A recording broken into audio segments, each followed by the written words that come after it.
Alright guys, hope you're all doing well. I'm sorry I haven't been on here for quite some time now with this kind of content, but I've been busy doing other things, as you'll have seen if you'll have checked my YouTube channel over the past few months really. I've been rather busy with a few things, which I will in a future video go into a bit in depth, because there's been a lot going on over the last few months,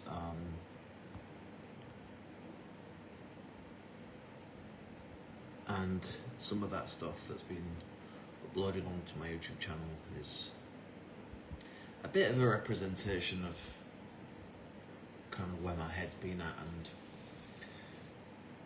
and I just sometimes I think it's just nice to have an outlet. It's nice to have a way to express yourself through some kind of a medium, and for me mostly it's been through the medium of music, whether it's putting like compilations together or actual mixes, or like creating like white noise type stuff. I've recently been putting up a lot of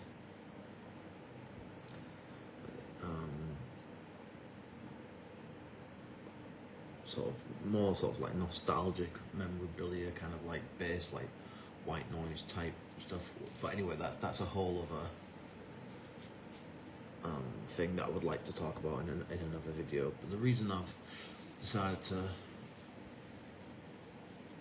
come on and make this video is because I really wanted to touch upon something that I don't really think gets enough attention, and that's, I like to call it like closeted emotional, like a closeted emotional prison or prisons. And what I mean by that is that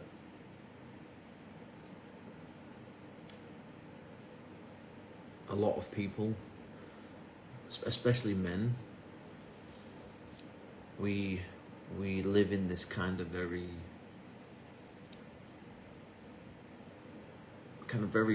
rigid structure of wanting to be seen as masculine, as sort of the alpha male sort of type character, not wanting to be seen as vulnerable or weak in any way, and we've built around the development of society and culture, we've developed ways of interacting with each other that I don't think are, I don't think they're always healthy. They're certainly coping mechanisms, and we all have to have something to rely on, I suppose, to get us through the difficulties of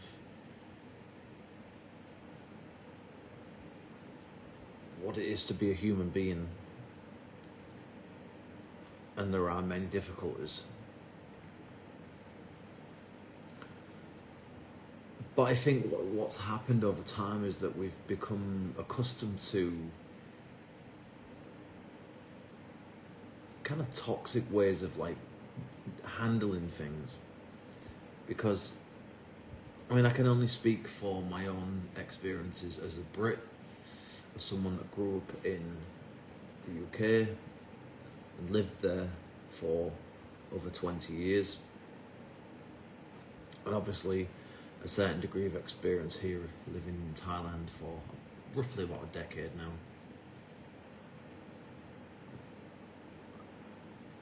And some things kind of show up actually over here that are not too dissimilar to what you find in the UK. In fact, there are actually kind of a few similarities over here in terms of the way that people get defensive and people,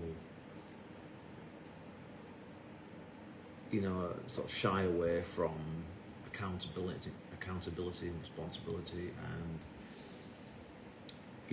the saving face culture is quite. I've talked about that on multiple videos, but it is genuinely a real thing over here, but it exists in the UK as well.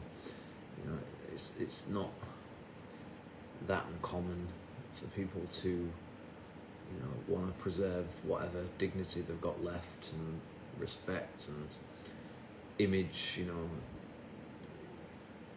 It's kind of really many respects kind of part of human nature, I suppose. And I think ultimately what's happened with over time, especially when it comes to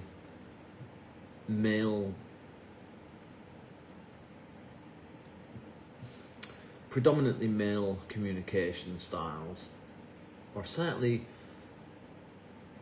of people of a certain character anyway, generally speaking, men tend to have a way of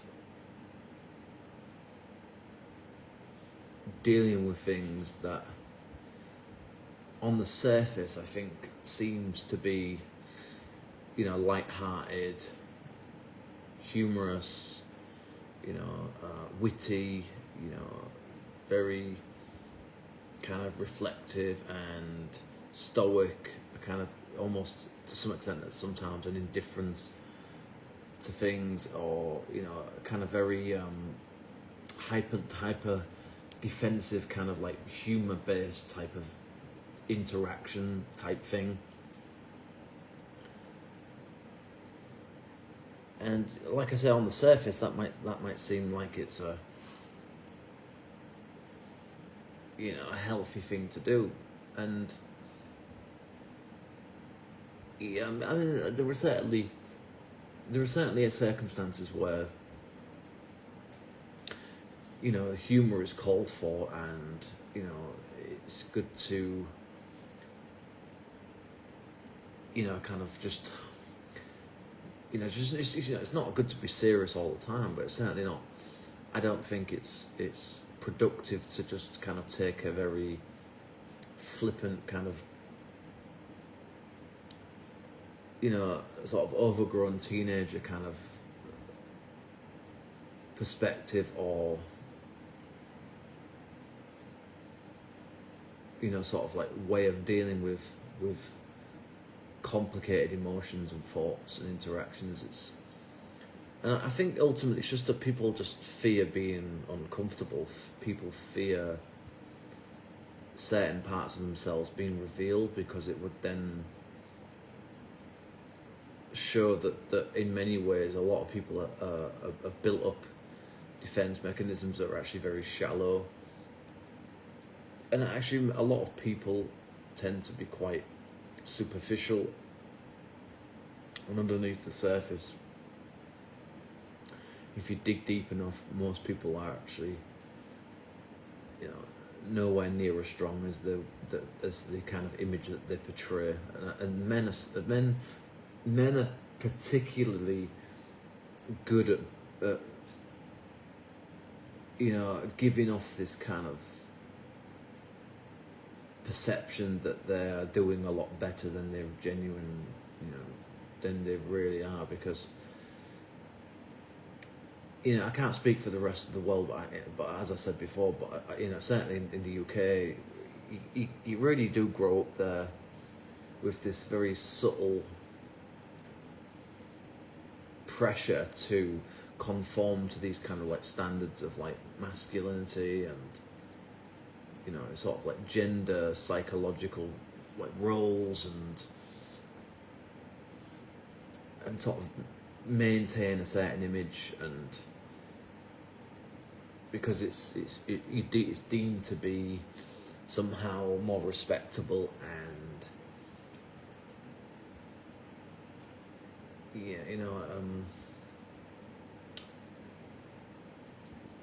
for the benefit of everybody else, that you maintain your composure all the time, that you maintain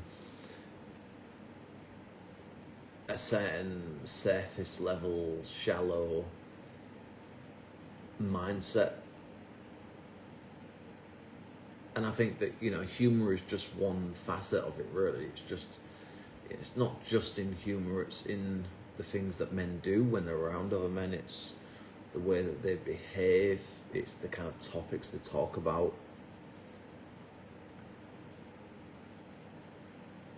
Because I think in many ways when men are around women, they tend to let their guard down a bit more, and and I think ultimately that's why a lot of men, obviously heterosexual men, prefer the company of and obviously homosexual men as well, prefer the company of women, because they're allowed, that they see that is the opportunity where they can express themselves in a way that's non-judgmental, or at least they feel is going to be less judgmental and less critical, and you know, there's less of a fear of you being mocked or humiliated or being seen as, you know, the kind of weak member of the group.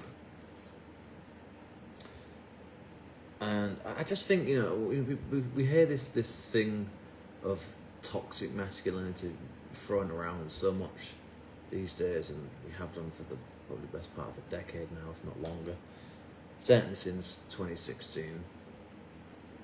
And you know, I think at first I kind of dismissed it, really. I didn't really think that much about it, but as I've gotten older and I've seen even just like a lot of British comedies, there's a lot of, you know, some of it is genuinely funny, but a lot of it is, you know, it's really built out of deep insecurities, deep self-deprecation, and you know, and yes, it's funny, and it's, you know, it can lift your mood and that, but when you look at it from a different angle, from a deeper perspective, you realise that actually a lot of it's born out of pain, suffering, you know, identity crisis,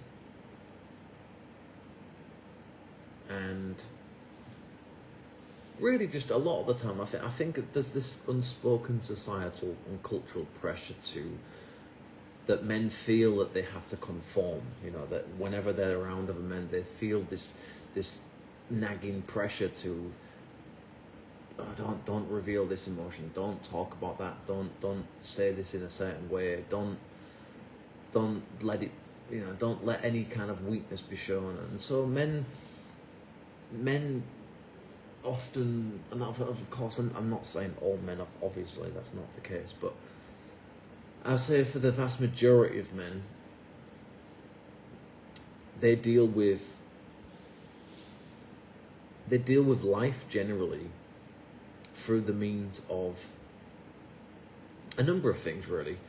I'd say humour's definitely somewhere at the top of the list, probably. Work, you know, getting stuck in your work or in your whatever it is you're at, and I can certainly attest to that, because, you know, as I said at the beginning, you know, I've been stuck in some little sort of small projects of my own for the past few months. So, and I think, I mean, especially when it comes down to things like mental health crises, and you know, it's men really. I think ultimately men, you know, men's emotions, most men's emotions and deepest thoughts, fears, desires, frustrations, disappointments, they often go into the things that men do rather than the way that men express themselves, I think. Yeah, it's only when men have really, really pushed that they snap, and that everything comes out, unless they obviously go to, you know, a mental health therapist or something like that. But I say overall, most men, especially if they've got a creative side to them or an artistic part of themselves, they're going to pummel all of that whatever you want to call it, negative energy, dark energy, whatever. They're gonna focus all of that onto their craft, if you like, whether that's music, whether it's writing, whether it's sports, going to the gym, like getting sort of hyper involved in whatever it might be, whether it's drinking, gambling, sex, just work, work addiction, and or just sort of avoidance, really. I think a lot of them, when they feel that they're going to be judged either way, I think that's when I think there's a point where men just say to themselves, I can't keep up this, I just cannot keep up this illusion anymore.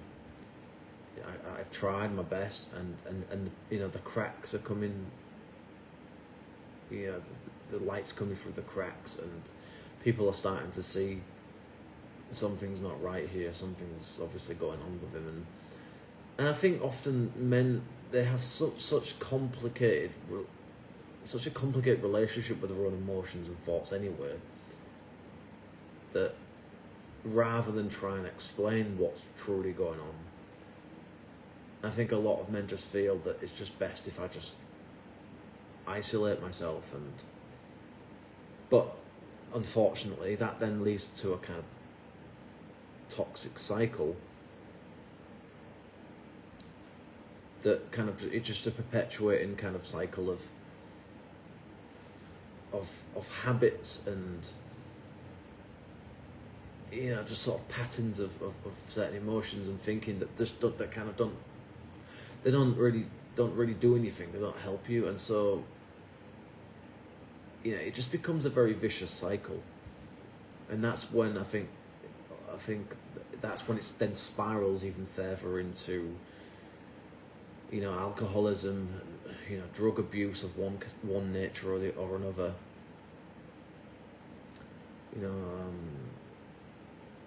impulsive decisions. For some men it's suicide, for some men it's just like packing the bags and just leaving and just without a word, and I hate to say this, but I get it. I really genuinely do, because I think when a man feels that he can't truly express what he's going through with the people that he feels the most, or he should feel the most comfortable with any longer, then for him that part of his life is finished. But at the same time, there's obviously all of the fears of being criticised because of all of it, which that's probably what led to a lot of it in the beginning of, is that he got shut down, criticised, mocked, humiliated, belittled, dismissed, devalued, disrespected in some form or other. And I think, in the end it just becomes this thing of like, well, if I can't turn to the people that I love the most, or,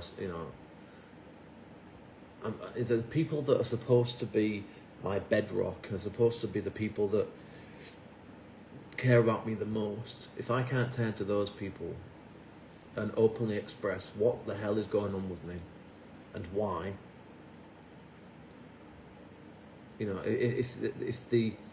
if those people can't listen to you without jumping down your neck, jumping to conclusions, jumping to assumptions, then You know, and I think that's ultimately what a lot of men fear when with their wives, their partners, with their especially with their male friends. You know, they know for the most part, you know, they're going to get some very kind of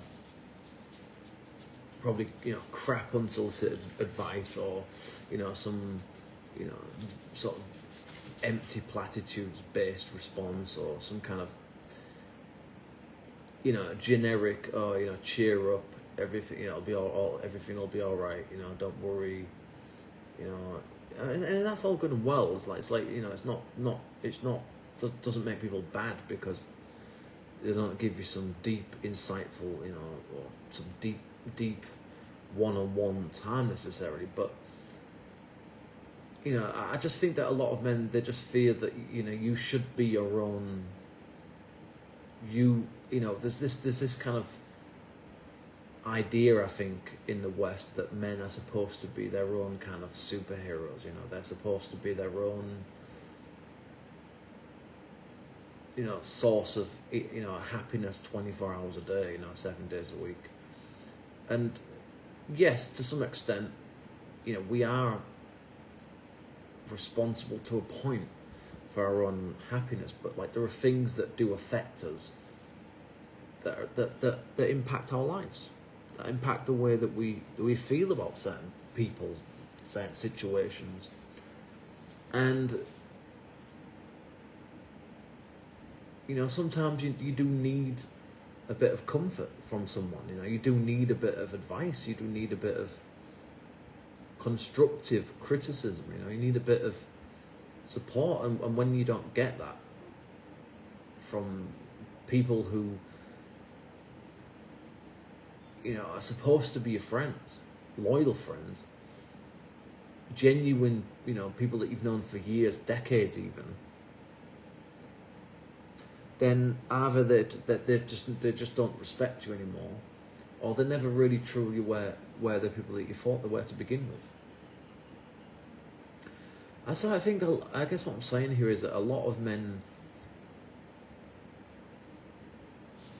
they reach a genuine, really horrible, deep, nasty place of loneliness, of, you know, sheer just fucking frustration, and just you know, I mean, you know, to talk about pits of despair, and like,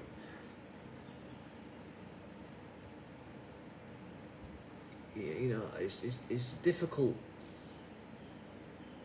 It's difficult to truly express what that feels like. You know, it's you know, you can give these things names, but to truly express it, when you just suddenly you just don't care anymore, where you just have given up on life.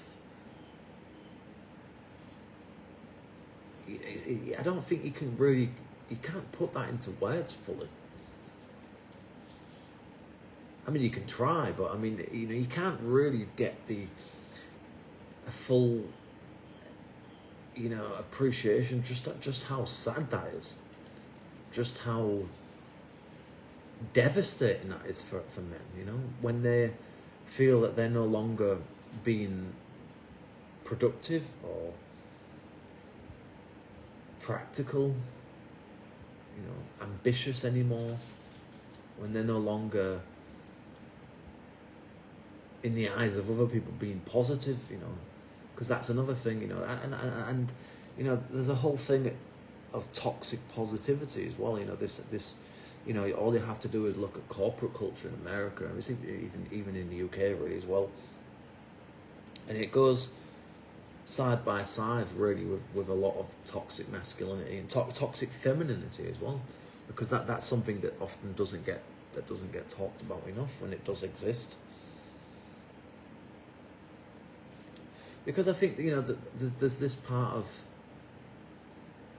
there's all of these sort of unwritten, unspoken expectations that are placed upon men and women's shoulders. You know, that you're supposed to be this in this situation. You're supposed to talk about this, not talk about that. You know, behave like this, don't behave like that.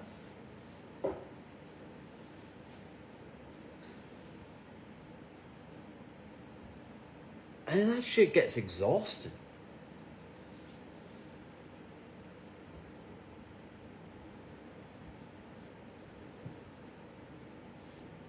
You know, it does. It gets exhausting to constantly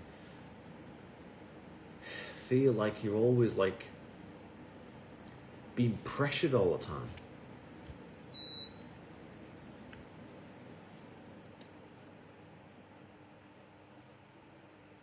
Oh no, I better not talk about this. You know, I better not. You know, use this tone or. And so to me, I think there's just this like overriding sense of like discomfort. I think a lot of men go through, you know, and that's why I think that, like I said before, you know, that's why. Yeah, I think ultimately most people are uncomfortable being around other people, unless it's somebody you know. It's not just because they're strangers. It's because, like I said, there's all of these like unwritten, you know, sort of like social contract based, like, you know,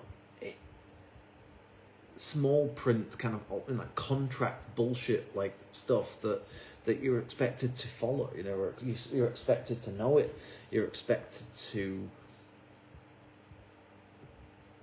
abide by it all the time, and you know, always, you know, there's always this like hyper vigilance with men as well. You know, like they will prey on anything, any bit of potential weakness that they can sniff out, they'll prey on it, and you know, and you will never from that point ever be seen the same way again in that group. I can guarantee it. That is an absolute fact. Because that's what men are like. You know, men are, you know, really, let's face it, in many respects, you know, a predator-like species. You know, we are built for survival, and that's why usually we are the size that we are. You know, we tend to be much bulkier, stockier, stronger, more muscular than women. For the, you know, usually, of course, there are exceptions, but and so we have that in us. We have this sort of built-in part of us that's we're supposed to keep up that appearance, you know, internally. Because we don't, you know, that's essentially where a lot of it comes from, is that we don't want to be cast out, do we? We don't want to be stigmatized, and we don't want to be seen as,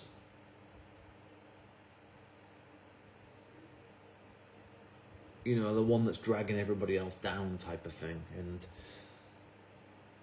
I don't necessarily think that is always the case. You know, it's one thing to have a certain degree of morale when you're in the military, for example, or, you know, in a situation that calls, you know, whether it's in the emergency service or something like that, where you know, you all have to kind of have a certain degree of morale and, you know, a certain mindset to do that kind of work to the best of your ability. And, you know, it's like there are times when it calls for, you know, you to really try and be optimistic and have hope, and to persevere in the face of adversity, and to be brave and have courage. And I get that. I understand that is important in certain circumstances. But I think when it comes to, you know, your average run-of-the-mill, you know, male social group, that doesn't really apply. You know, that's not the reality of that situation. It's basically, essentially, a group of men where, you know, very early on, one of them wants to establish themselves as the alpha, and other you know, there's just always this sense that everything all the time has to be competitive. You know, and that's probably why, you know, so many great things have been invented and have advanced because of men. Excuse me, because of that very fact. You know, we are a competitive species. You know, and yes, that very well may have served us very well, evolutionary speaking. for survivability and adaptability and all that kind of stuff, and for mating purposes, granted. But I think in the modern era, we're essentially clinging on to things that, you know, I don't know. It's on the one hand, you could say, well, it's still useful because we live in a capitalist system, and you still got to kind of compete against other people. You know, there's a time and a place for it. I think is what I'm trying to say here. There is a time and a place to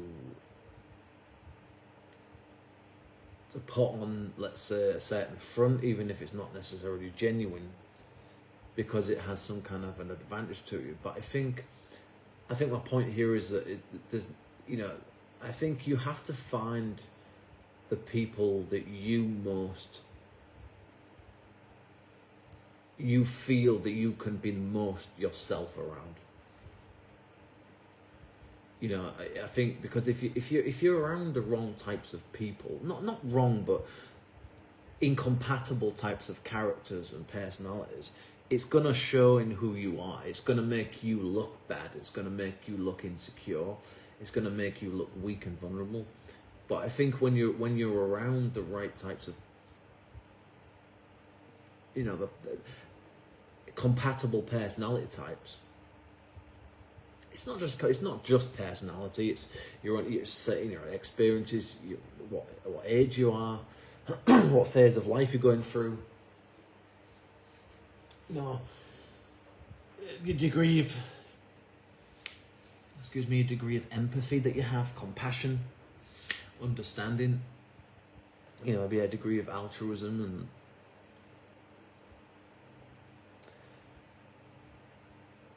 I just think that you have to, in the end, find people that you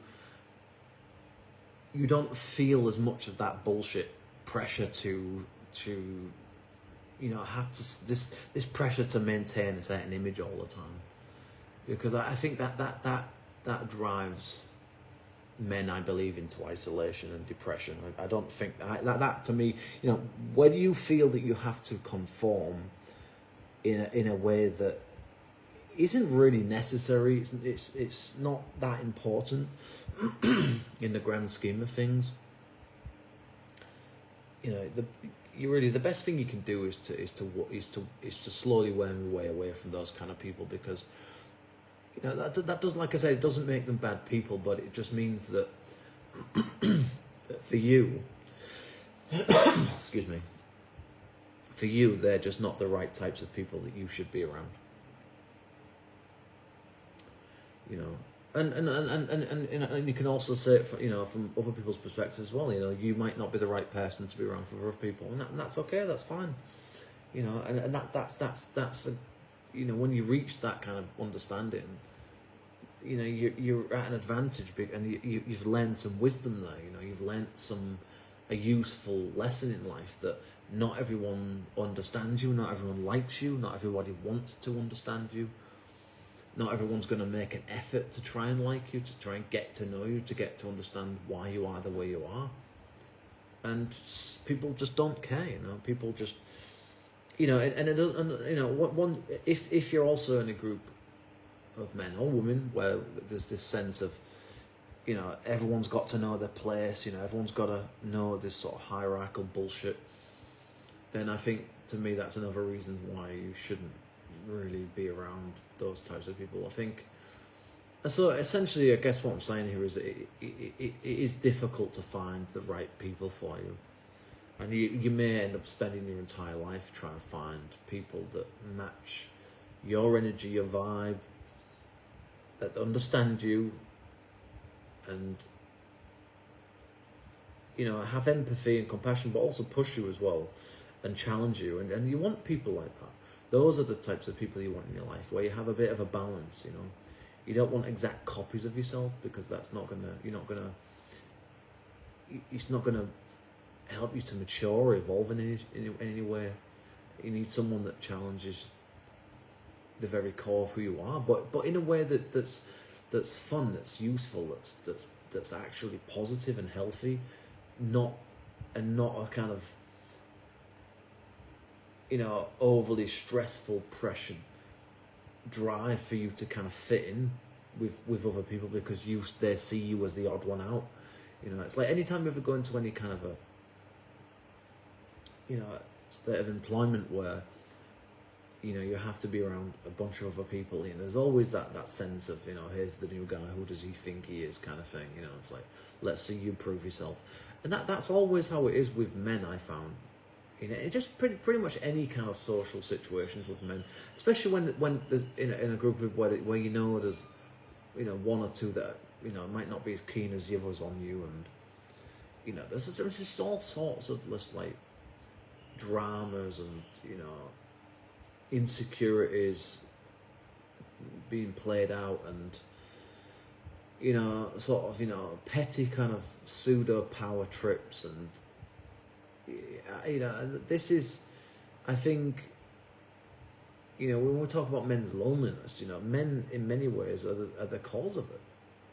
They are the perpetrators of a lot of these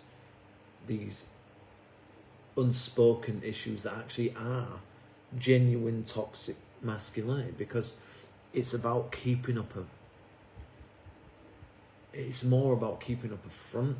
It's not about so much a way that a man expresses himself, you know, whether it's through tattoos or, you know, being intimidating physically or something like that. It's more about the way that a man.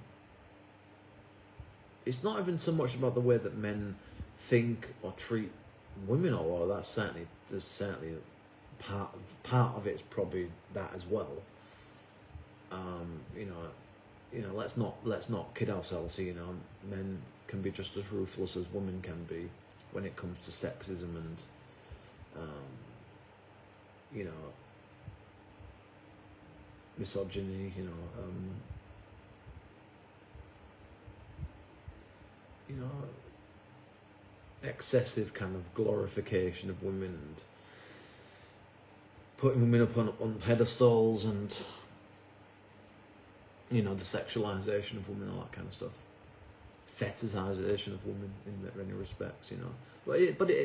But I think to be honest with you, there's a bit of it comes from both sides, really, that sort of stuff. But yeah, I think a lot of men don't necessarily have some kind of malicious intent behind the way that they act. But I think that I think a lot of men struggle with peer pressure. They don't know how to handle it. They don't know what their place should be. And so they kind of like take on a persona in a group. Because if you really was to truly spend time with somebody, you know, take any given friend and place them in all sorts of different circumstances with different people, including other friends that you don't necessarily get along with, or their family members, or their acquaintances, or their co-workers, whatever it was, you would find that to some extent you would see variations of that person. You would end up in a place where you're like, well,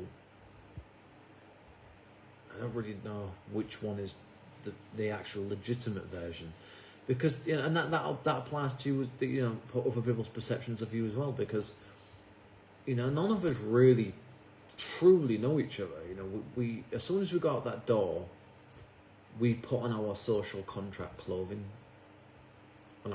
we put on our cultural conditioning clothing. You know, we become, you know, we get ready to play the game as soon as we step out that door. You know, whatever. But I mean, even when you're in your own house, you kind of do it as well, because, you know, there are certain bylaws and certain rules and regulations of where you live, and obviously the law itself that you're supposed to abide by. So you can't, you know, do this, you can't do that, you can't have your TV blasting out, you can't have your music blasting out, you can't, you know, have a trillion dogs in your house, you know, you can't just do whatever the hell you want, kind of thing. So you know, we're always, you know, vigilant about, like, it's just we live lives now, I think, of this extremely over the top just this sensitivity all the time, you know, this thing of like this pressure of like, "Oh, I don't want to offend this person. I don't want to say something that might be construed as being rude. I don't want to, you know, I don't want to be unpleasant. I don't want to be unkind. I don't want to come across as being spiteful or insecure or negative or you know, crude in any way." And it's just all of these pressures all the time, you know, just constantly bombarding you all the time. Just this thing of like, you know, your own internal judgment of everything, and like just you can never really have I don't think, a truly real sense of inner peace, I don't think, when you're out in public.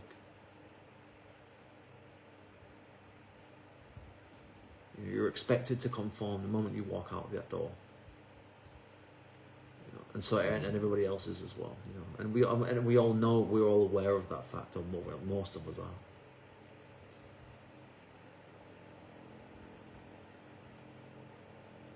You know, I mean, the thing is, you know, we live lives of like really forced repression, you know, of forced suppression of our emotions, our real emotions, our real thoughts. You know, what we really want, you know, who we really genuinely like, and I think men probably more, maybe in a little bit more than women, you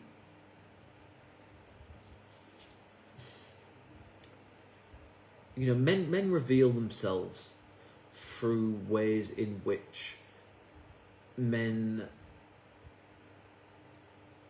think that they can get away with, I think. Whereas I think with women, they might be a little bit more open and honest about certain things, but also highly manipulative in other ways. So you know, men reveal themselves through more subtle means, I think, because there's always that very real threat that, you know, that excessive competition boils over into combat, basically. You know, whether that's just an argument, you know, insults that, you know, turn into an argument, or an argument that gets out of control, you know, and what was two civilized human beings 2 minutes ago is now, you know, batting the 10, you know, daylights out of each other kind of thing, you know. So it's like,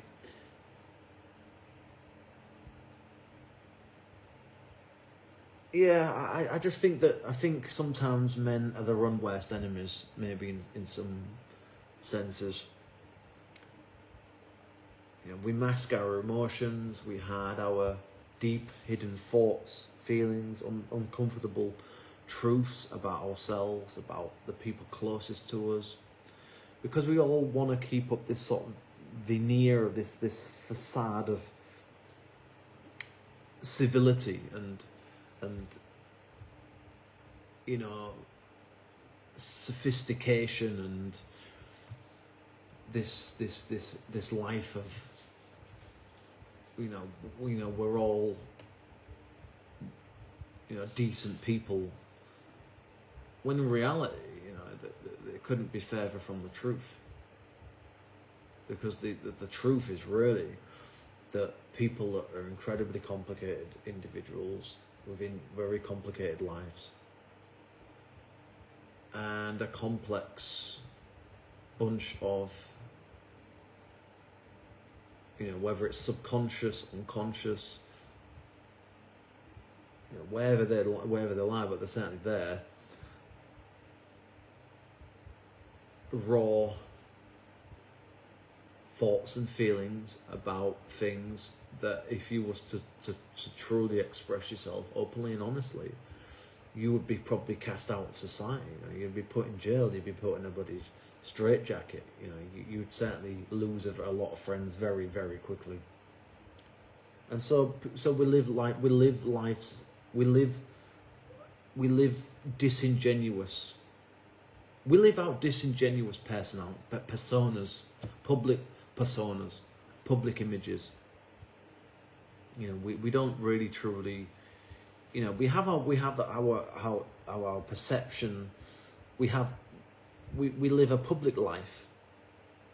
You know, the perceptions of other people on us and how they see us, what they think about us, based on ways in which we behave because we think that's the most appropriate way of doing things in that context.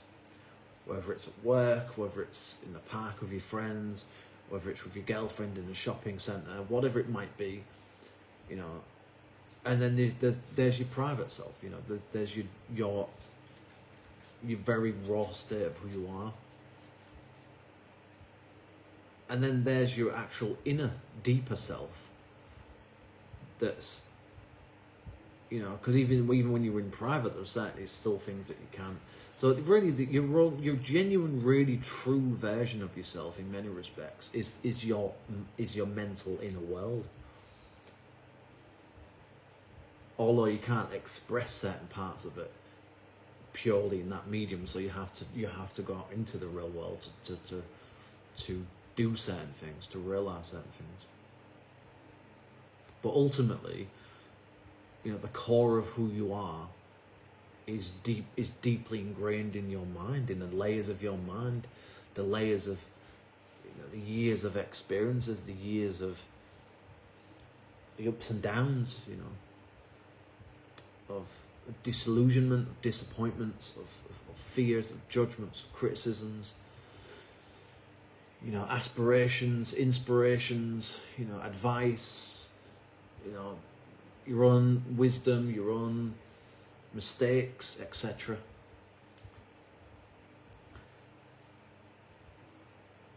And I think really deep down, people protect that stuff as strongly as they possibly can, and especially men. They are very, very adamantly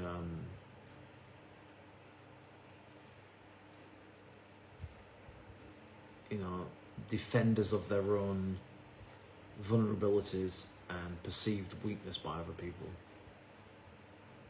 Because you're supposed to be the one that keeps it together. You're supposed to be the one that's the rational one, the logical one, the straight one. You know, the I've got it together. I'm all right. Everything's fine. Everything's good. Everything's great. But really, ultimately, at the end of the day, all we're really doing is just coping. We cope through the things that we watch. We cope through the things that we play. We cope through the things that we talk about with our closest ones. We're coping with the choices of food that we eat, with the choices of clothes that we decide to buy, with the choices of music. You know, we're coping with the specific types of ambience and atmospheres that we like to be around. You know, the things that we visualize, the things that we dream about. You know, they're all coping mechanisms. They're all built-in survivability mechanisms that push us to push on in life, to keep us alive, basically. And you know, in one form or another, something around you is in some capacity, you know, it's just a way to survive. It's a way to partly to try and understand yourself and life, but it's also really a reflection of like our deepest fears. The fact that we are aware of our own mortality, we are aware of the vulnerabilities of life on Earth, and just how fragile our egos are. Because ultimately, I believe that the ego, I think the ego really is probably the most self-destructive thing that a man has, really, because it's the thing that it gives us a false sense of security. It's an illusion. It's you know, it's like a excuse me, it's like a, you know, a vase or something like this. You know, it's like a, I don't know, yeah, like some kind of like a structure of some sort. And on the outside, you think, oh, it looks quite strong, you know, but you know, if you start cracking away at it, you know, hit it away at enough times, it'll soon swiftly come down. And that's ultimately what I think it is. It's just a very fragile mental mechanism that tries to protect itself, that goes into survival mode when it feels threatened, and that's when you start to get to go on a defensive mode. You know, people start to become insulting, rude, you know, or start using sort of passive-aggressive humour. Because ultimately, deep down, I believe the ego is essentially just a mechanism to hide away pain. It's a kind of loosely locked kind of drawer, if you like, of all the pains you've been through, all the struggles, all of the despair you've ever had in life. And the ego there is basically to try and keep it all in place, but you know, certain things can trigger people very quickly. You know, you don't realise just how vulnerable people are and just how quickly people can snap. And you know, just how fragile those egos are. You know, people can have the biggest ego in the world, but I can guarantee you that the more that they try to convince you, persuade you that they are a lot stronger mental than they really are. You know, the more that you realise that actually that's exactly why you're doing that, because you are weak, you are vulnerable, and you don't want people to see the cracks, to see the makeup flaking away, you know, to see the shine of the facade stripping off.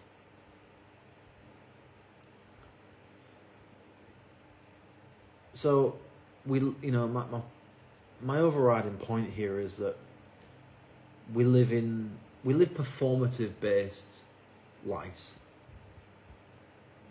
We do what we feel that we need to do to get by, to help us, you know, to have advantageous circumstances, to not stand out, to not be seen as a troublemaker or, you know, the disruptor, the weakest link in the chain. You know, we don't want to be seen as,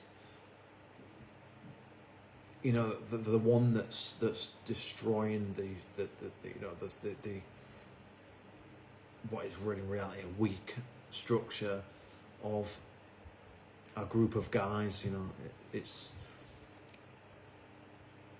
and that's the thing is, you know, it's when you really sit down and think about it, you know, you realise that a lot of men's interactions with each other are actually kind of not that dissimilar to a lot of women's, really. Because, you know, women can be incredibly false and two-faced, you know, and crack jokes and, you know, have a good drink and let their emotions out kind of thing. But deep down, you know, they're really doing it because, like, they want to feel that they're wanted. They want to feel that they want to feel validated all the time, and so they don't mind using other people to reach that end. And I think men do the same thing, but it's just like in different ways. You know, instead of being openly emotional, we do it through the means of through drinking alcohol and partying and getting stinking drunk. We do it through, you know, being aggressive, being competitive, whether it's for sports, you know, whether it's with certain hobbies, you know, whether it's watching certain things on the TV, you know, it's violent movies, playing violent games. You know, we're essentially expressing ourselves without doing it. You know, it's an indirect thing with men, but it's there if you look carefully enough. You can see it, and you can see what's going on. So we live lives of inauthentic emotional states, I believe. We live in highly pressured societies that I think essentially cause us to overcompensate, whether it's through, pushing this sort of, this thing of like, this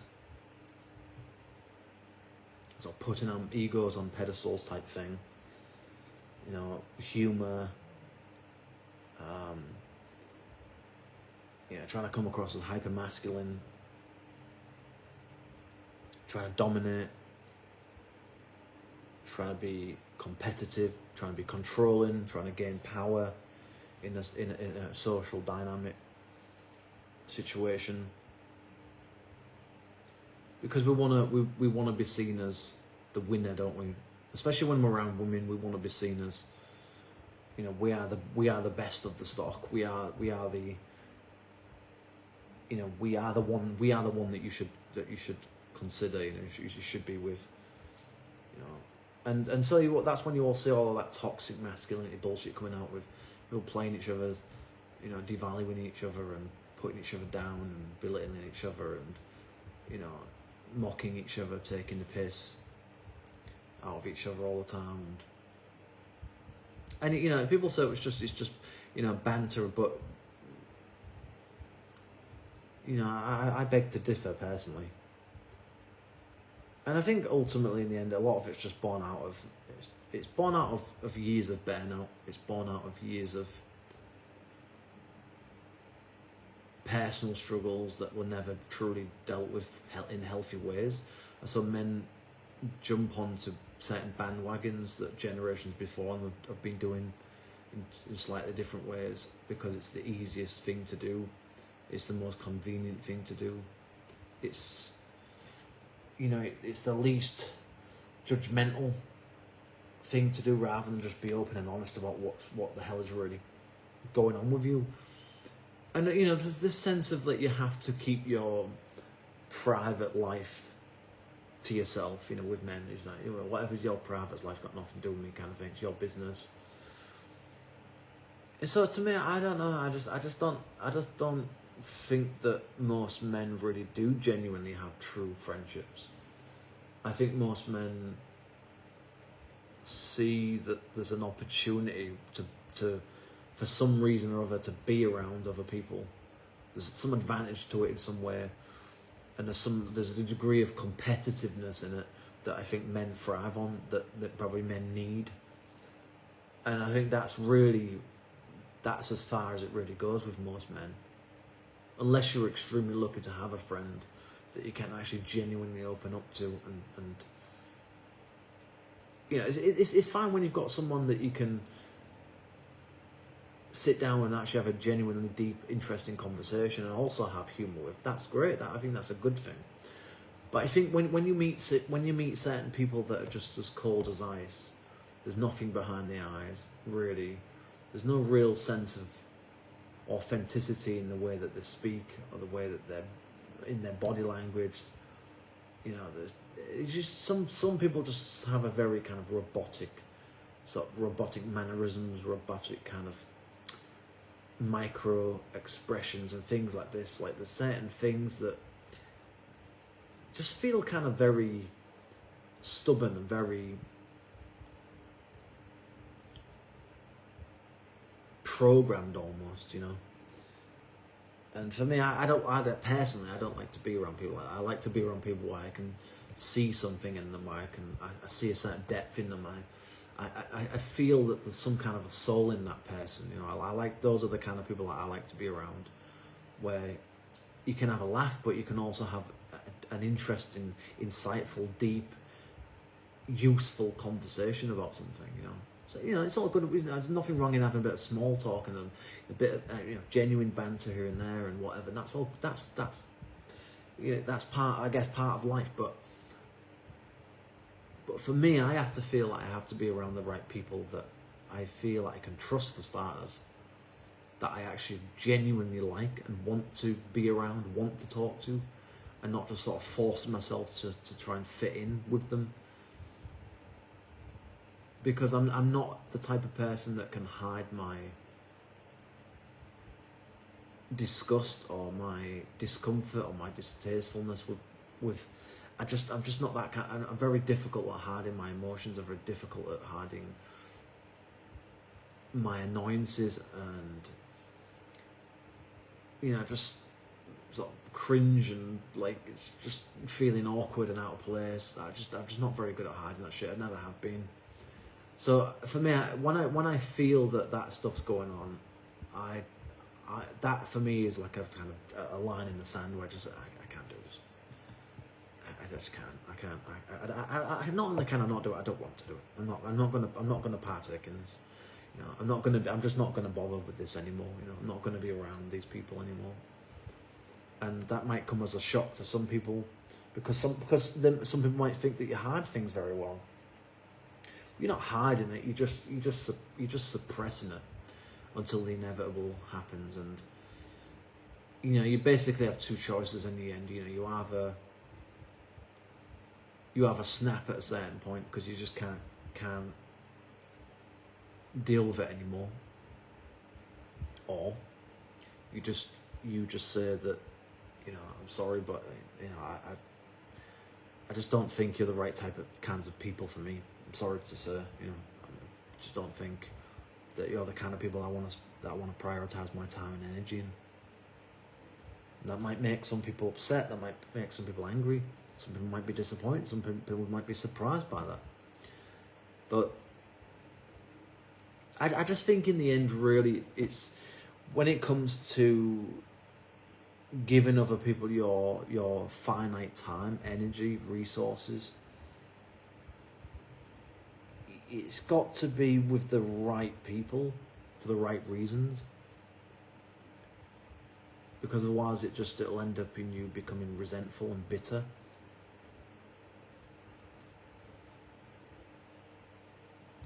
Like I said, we live our lives pretty much dominated by our socially accepted personas, really.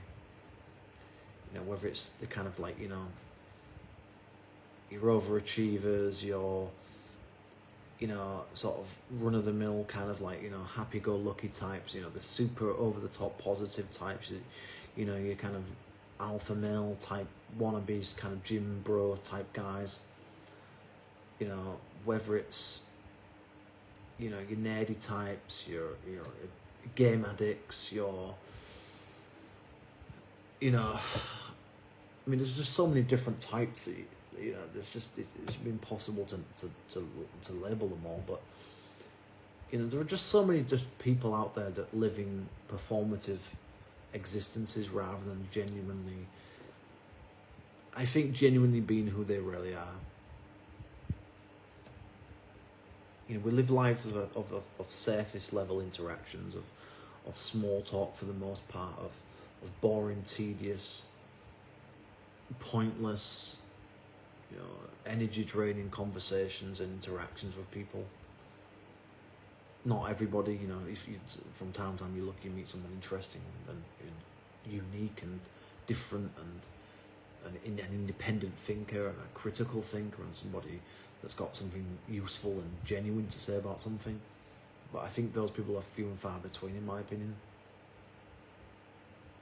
Most people have a kind of herd-like mentality when it comes to what they think, what they feel, what they feel, the kind of behaviours that they enact out because of this, like I said, social pressures.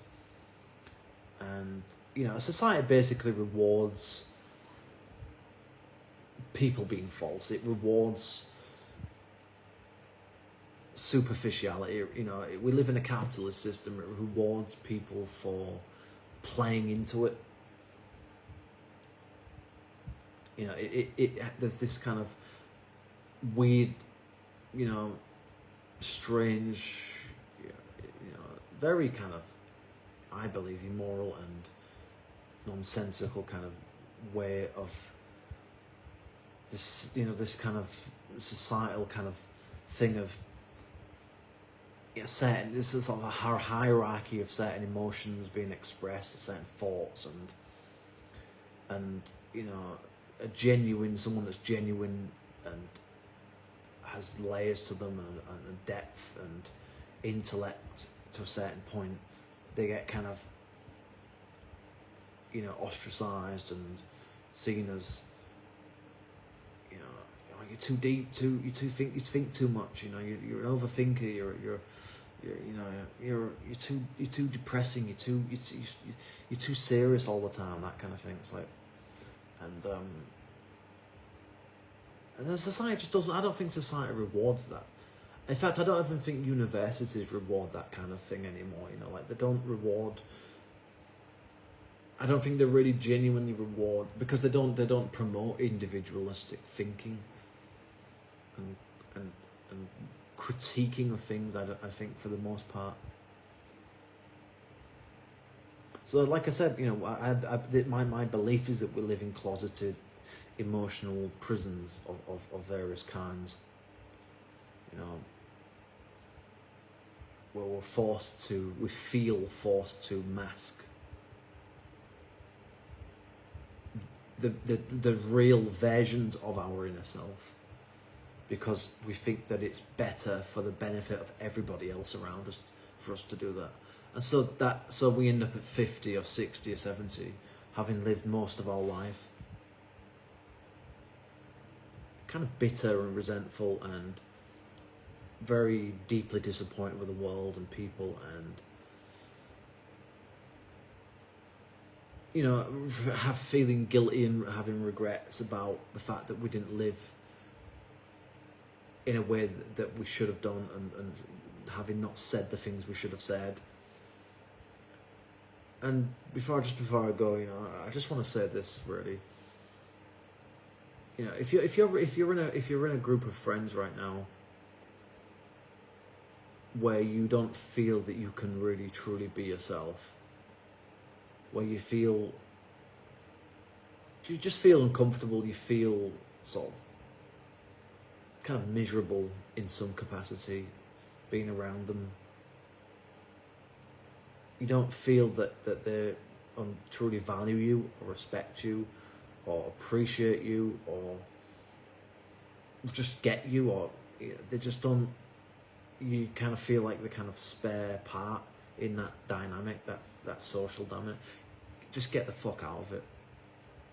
You know, you know, you're better off being on your own than having to tolerate that, because in the end, what really matters, I think, in life is that you prioritize your own well-being, you prioritize your own space, your own sense of peace, your own sense of, you know, your happiness, let's say, at the very least, comfort. You know, you have to prioritize what you think is important to you. You know, what do you think is worth tolerating? What is worth your time? What is, you know, given that you're going to probably get, if you're lucky, maybe 80 years on Earth. You know, if you're 30 now, 40 now, you know, you've only got a few decades left. You know, you don't want to live a life of just feeling, just always feeling like you have to fit in all the time to other people, because there's some mismatch at here or there or something, or it's, you know, there's someone in the group doesn't like it. You know, I would personally, I would just rather be by myself. I would rather just be alone with my own thoughts, because that in and of itself can be sometimes, you know, problematic in and of itself, let alone dealing with what everybody else's. So I get it. I get why people maintain certain degrees of superficiality, surface level bullshit. I get it to a point, but I also think, I just think in the end, you know, it's like, if you're lucky enough to have found the right types of friends for you, then you know that's a wonderful thing, obviously. But if you haven't, you know, you'd be better off being by yourself until you can find those types of people.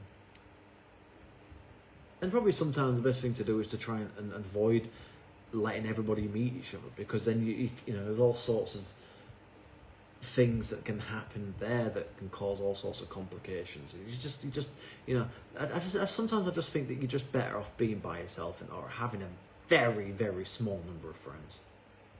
And I'm talking, you know, certainly no more than 4 or 5. If that, maybe not even that, maybe 2 or 3. You know, you don't need that many friends in this world. What you need is people you connect with, people that get you, people that understand you, people that see something in you, that see potential in you, that see the soul in you, that see struggles, but they don't take pity on you, but they have empathy for you, and they have something in them that they want to share, they want to engage with, they like being around you. They're not just tolerating you, they're not just putting up with you for the sake of something or somebody else, you know. And that's why I think the best friendships really are those that are only between, you know, a one-on-one, or, you know, 2 or 3 at the most, really. The more people, the more complications there are, the more chances of there being internal dynamics and all sorts of, you know, just, you know, all sorts of kind of very toxic, you know, just sort of I don't know, you know, sort of various kind of like conflicts of different kinds, but unspoken ones. And anyway, but that's a different thing. But so, you know, my advice to anybody out there that's dealing with that kind of stuff is just to say, look, just maintain a very, very small social circle, or just get used to and get happy in, you know, being isolated, being in your own company, because, you know, you're a long time dead, and the last thing you want to do is live a life that's already difficult in and of itself, being who you are for a, you know, multitude of reasons, and then having to pile on other people's pressures and stresses and toxic habits and dysfunctionalities on top of it all. So the best thing you can do is evaluate where you are and say, you know, is this what I want in my life? And if it's not, you know, make that change.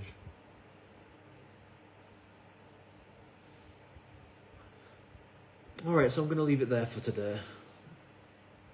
I hope I've said something that you might have found interesting, and yeah, let me know what you think in the comments, and I will catch you at some point in the near future on another video on my channel. So thank you very much, take care now.